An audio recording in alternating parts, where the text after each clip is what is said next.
Alright, so here we are. I actually had to figure out which box was which, and we'll do an unboxing of the QuikrStuff Mach2 bicycle rack.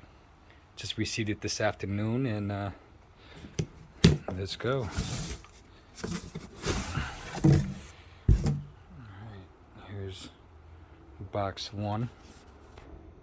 Nicely packaged and protected, however, yeah, not too bad. Here's probably the owner's manual, keys,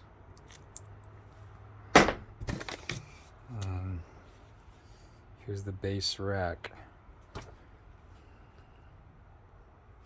Pretty straightforward. So one of the exciting things about this bicycle rack is the fact that it does not require any tools. It's a tool-free rack system when adding the extenders, and so I'm excited to use it.